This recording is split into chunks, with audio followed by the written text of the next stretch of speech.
कभी भी अपनी वस्तु का मूल्य दुनिया से मत अकवाना। दुनिया से मत कहना कि मेरी वस्तु का मूल्य बताओ। वस्तु मेरी है तो मैं मूल्यांकन तय करूंगा, मूल्य तय करूंगा। ब्रेन किसका है? अपना। मूल्य तय करना है। दुनिया से मत कराओ, ये तो फोकट में ले जाएंगे। स्वयं की दृष्टि में बताओ कि मैं कितना मूल्यवान हूं। मेरे पास ब्रेन है, दिमाग है, संगी पंचेंद्रिय हूं, अनमोल हूं। लोग मन की बुराई करते हैं। मन चंचल है, इतनी निंदाएं की हैं मन की, इतनी निंदाएं की हैं मन की।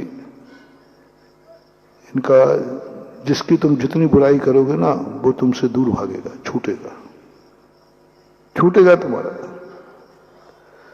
क्योंकि तुमने उसकी बुराई की। जिस चीज को तुमसे अपने हाथ से दूर करना है उसकी बुराई करना शुरू करो। ऐसा अंतराय कर्म बनेगा। एक बार एक व्यक्ति ने कहा कि बोले महाराज जी, किसी की कोई इष्टिक वस्तु को छुड़ाना अंतराय कर्म के बंध का कारण होता है कि नहीं? मन की बिल्कुल होता है।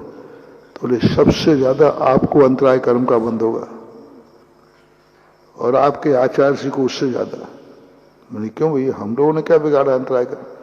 बोले आप सबके गुटखा छुड़वाते हो। परिभाषा क्या है? जो किसी की वस्तु को उपभोग नहीं करने दे, उसको वो छुड़ा देवे, उससे छीन लेवे, अंतराय कर्म। मन की बिल्कुल बंध तो यही है। परिभाषा तो यही है कि किसी की कार्य में विघ्न डाल देना, किसी को खाना नहीं देना। तो आप लोग करते हो। मैंने के बने कि ऐसे बुद्धि नहीं गई मेरी कि मैं तुमसे जो जो त्याग कराएंगे उसमें अंतराय कर्म का बंध मुझे होगा। और मैंने कहा भाई मैंने तो ध्यान ही नहीं दिया, मेरे गुरुजी ने भी नहीं बताया, जो एक गुटके के दीवाने ने बता दिया। हाँ, ज्ञान का कोई भरोसा नहीं, किससे मिले। ज्ञान का कोई भरोसा नहीं, ज्ञान किससे मिल जाए। एक महाराज को गुरु महाराज ज्ञान दे देते दे थक गए, लेकिन सूफा फटकने वाली ने ज्ञान दे दिया। हमारे यहां तुस्मास घोषंत वाली बात आती है। गुरु महाराज थक गए, उन्होंने कह दिया जा तेरा कल्याण नहीं हो सकता, मैं अब नहीं पढ़ा सकता, माथा खा लिया, कुछ नहीं होता। वो एक दिन हार करके आ रहे थे, सूपा फटकने वाली उड़द फटक रही थी। अब सीधे साधे महाराज थे, तो वे खड़े बोले भाई क्या कर रही है? बोले महाराज जी ये छिलके बेकार हैं, स्वाद में बाधक है, इनको फेंक रही हूं। और उड़द को ओहो लो साहब, बैराग जाग गया। बोले मैं कितना बुद्धू हूं। यही बात तो गुरु जी कह के थक गए कि शरीर, चल को ये बात नहीं आती थी कि शरीर अलग है आत्मा अलग है। बोले यही तो गुरु कहते कि शरीर अपना नहीं है, छिलके के समान है, आत्मा अपनी है। ओहो, उसी समय सूफा फटकने वाले के अंदर उसी के सामने बिल्कुल ध्यान में मग्न हो गए और वहीं उनको केवल ज्ञान हो गया। किसके उपदेश से? और उसने उपदेश भी नहीं दिया, बताया था जीवन में किसी भी पल में, जीवन के किसी भी पल में वैराग्य उपज सकता है। मत समझो कि कोई निमित्त खोटा है। कितने खोटे निमित्त चोखे मार का रास्ता खोल देते हैं।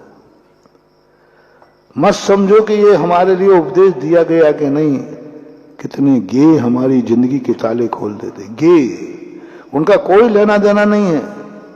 बादलों का विघटन हुआ, उनसे तुम्हारा कोई लेना देना नहीं था। इधर साधु को वैराग्य हो गया, उधर मौत हो रही है, साधु हमें अविनाश के मास्टर पर जा रहा है। मौत से अमरता, विनाश से अविनाश, अंधेरे से उजेला, अंधेरे से उजेला, असत्य से सत्य, ठोकर से ज्ञान। दुनिया में ऐसी कोई वस्तु नहीं है जो निमित्त में अच्छे निमित्त बनने की शक्ति नहीं रखती हो, सब रखती है। इसलिए हर वस्तु को जैन दर्शन ने कहा, हर वस्तु को जानो, जानो।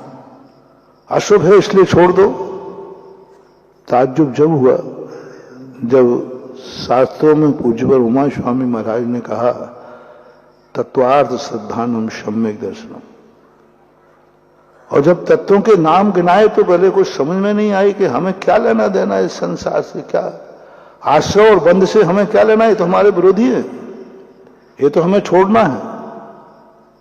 आश्रय बंध से हमें क्या लेना, हे तत्व है, और हे तत्व का हम ज्ञान क्यों करें। उन्होंने कहा नहीं, ज्ञान तो करना पड़ेगा, ज्ञान तो करना पड़ेगा, करो या ना करो लेकिन ज्ञान तो करो। अभी कुछ दिन पहले मैंने कहा था हर चीज का तुम्हें हमने पूरे पुराण बताए थे, तुम धर्मी हो, तुम्हें अधर्म का ज्ञान होना चाहिए, तुम अधर्मी हो, अधर्म का ज्ञान होना चाहिए, तुम अधर्मी हो, तुम्हें भी धर्म का ज्ञान होना चाहिए। पहला फर्स्ट एड बता रहा हूं, सभी लोग सुने। अधर्मी को भी बिल्कुल धर्म नहीं करे, नियम ले ले कि मैं धर्म नहीं करूंगा, मैं बिल्कुल मना नहीं करूंगा।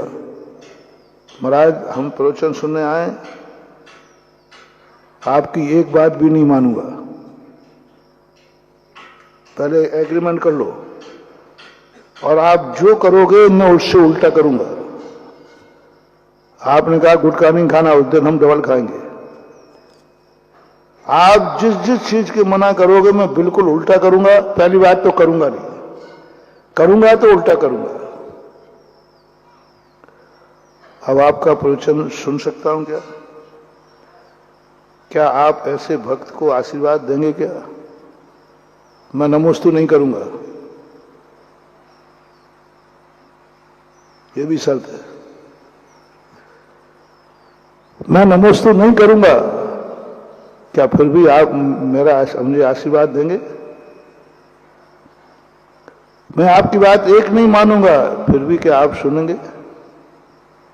जयपुर में एक मुनि विरोधी व्यक्ति था, मोक्ष मार्ग प्रकाशक की भाषणा चल रही थी, बैनार्ड जी वगैरह थे, बैनार्ड जी चर्चा हुई तो वगैरह मैं आ तो जाऊंगा, पहले महाराज से पूछ लो मैं आऊंगा तो, लेकिन महाराज को नमोस्तु नहीं करूंगा।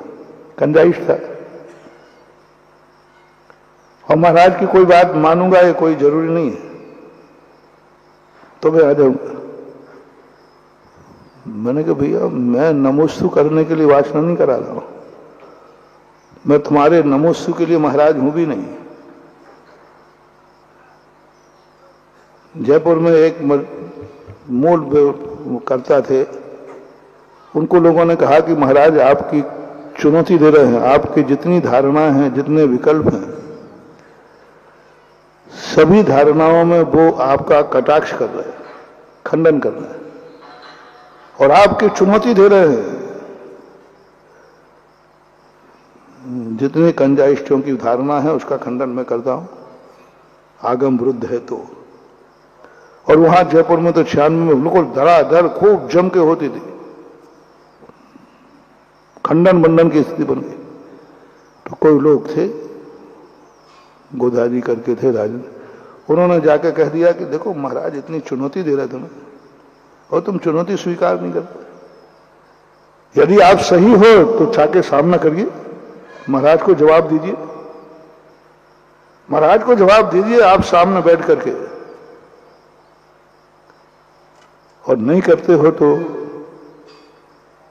उन्होंने कहा ठीक है मैं आ जाऊंगा, महाराज बुलावें तो सही, मैं आ जाऊंगा, महाराज बुलावें तो सही। मेरे पास कमेटी आ गई, बोले महाराज जी आप समझो किसने आने की भावना व्यक्त की है, बस एक इशारा चाहिए आपका कि महाराज ने बुलाया है। मैंने कहा ये बात है, मैंने कहा मैं तो नहीं बुला सकता, आप इशारा कर दीजिए हाँ बुलाओ उनको। मैंने कहा नहीं बुला नहीं सकता, मैं साधु हूं, मैं नहीं बुला सकता। इतनी जो जनता आई है क्या मेरे बुलाने पे आई? बड़े बड़े विद्वान वहां बैठे थे, डॉक्टर शीतल जी, डॉक्टर कस्तूर जी, चैन रूप बाकरी, बड़े बड़े विद्वान थे वहां। मैंने कहा इनको किसने बुलाया? ये बिना बुलाया है। दो दरवाजे कभी बिना बुलाने का इंतजार मत करना महानुभाव, एक मौत के लिए, किसी के यहाँ मौत हो जाए, दुख हो जाए तो, और जो अपने से बड़ा पूज्य हो तो। दो स्थानों पर कभी बुलावे का इंतजार नहीं करना। अपने से बड़े हैं, अपने से पूज्य हैं। पिता के पास जाने पर बेटा कहे पिताजी बुलाएं तो जाएंगे, समझ लेना तू बर्बाद हो जाएगा, खत्म हो जाएगा। जय जिनेंद्र, अगर आपको मेरी वीडियो अच्छी लगती है तो प्लीज़ मेरे चैनल को सब्सक्राइब करिए, लाइक करिए, शेयर करिए। इसी तरह से अपना प्यार मुझे देते रहिए।